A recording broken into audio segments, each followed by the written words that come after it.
Hi అండి, అందరికీ నమస్తే. ఈరోజైతే మటన్ బిర్యానీ లాగా చేశాను. కానీ మటన్ బిర్యానీ అయితే కాదు, కొంచెం డిఫరెంట్గా ఉంటుంది. ఈ రైస్ పేరైతే బుగ్గి రైస్ అంటారు. ఈ బుగ్గి రైస్ని నేను ఎలా ప్రిపేర్ చేశానో చూసేసేయండి.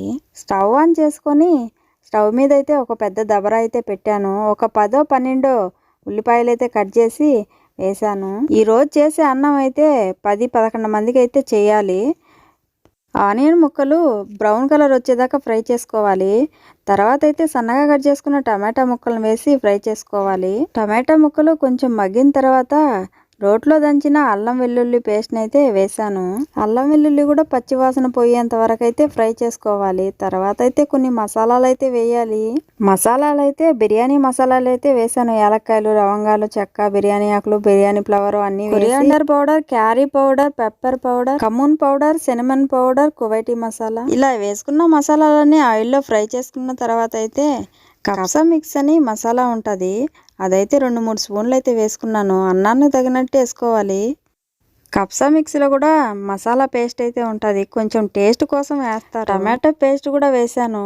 టమాటా పేస్ట్ వేసేటప్పుడు అయితే వీడియో అయితే మిస్ అయ్యింది. మరీ ఎక్కువగా వేసుకోకూడదు, ఎందుకంటే ఎర్రగా అవుతుంది అన్నము. ఇందులో అయితే 2 రకాల సోయా సాసులు కూడా వేసాను. ఒకటైతే ఘాటుగా ఉంటుంది, స్మెల్ అయితే పొయ్యి మీద అన్నం చేసుకుంటే పొగ వాసన ఎట్టొచ్చదో ఆ విధంగా అయితే వాసన. ఇంకో సోయా సాస్ అయితే కొంచెం స్వీట్నెస్ తో ఇలా మసాలాలన్నీ మిక్స్ చేసుకున్న తర్వాత అయితే మటన్ అయితే వేసుకోవాలి. ఇప్పుడు నేను వేసిన మటన్ అయితే సపరేట్గా నేనైతే ఉడకబెట్టుకున్న మటన్ అయితే వేసాను.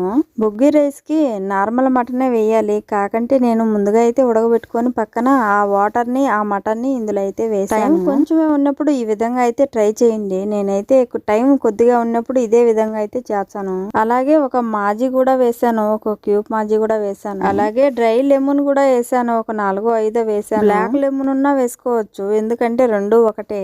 మటన్ పక్కన ఉడకబెట్టేటప్పుడు మాత్రం ఒక 80% మాత్రమే ఉడకబెట్టాను. ఎందుకంటే పూర్తిగా ఉడికితే ఈ మసాలా స్మెల్ ఆ మటన్కి అయితే మసాలాలో వేసినాకైతే మటన్ 30% ఉడికేసింది. ఆడికి 100% అయితే ఉడికిపోయింది. మటన్ ఉడికిన తర్వాత అందులోని ఎముకలు మాత్రం తీసి చిన్న చిన్న కండలైతే ఆ కూరలోనే ఉండిచ్చాను. పక్కకు తీసిన ఆ ఎముకలనైతే ఆనియన్, టమాటో, పచ్చిమిర్చి ఆయిల్లో వేసి ఫ్రై చేసి అందులో అయితే ఈ మటన్ ముక్కలను అయితే ఫ్రై చేశాను.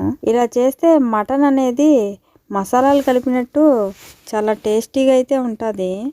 మటన్ ఉడికించిన వాటర్లో అయితే 1 గంట ముందు నానబెట్టుకున్న బాస్మతి రైస్ని అయితే వేసాను. వాటర్ అయితే ఎక్కువ ఉన్నట్టున్నాయి, రైస్కి తగినంత కంటే ఎక్కువ ఉన్నట్టున్నాయి అని చెప్పి నేనైతే కొన్ని వాటర్ అయితే తీసాను.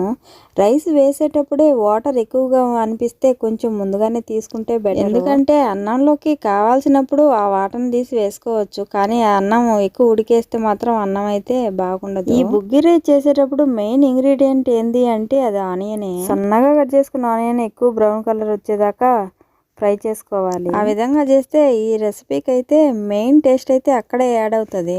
ఇప్పుడు చేసే అన్నం అయితే ఇంట్లోకైతే కాదు, బయట వాళ్ళకి.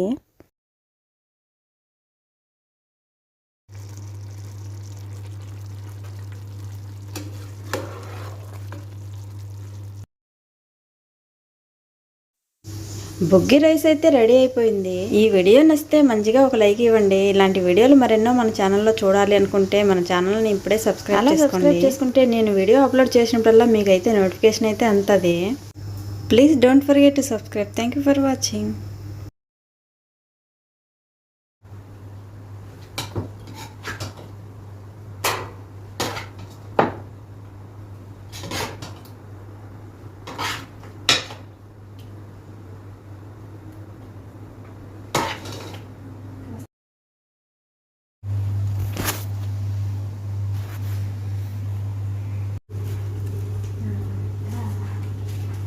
So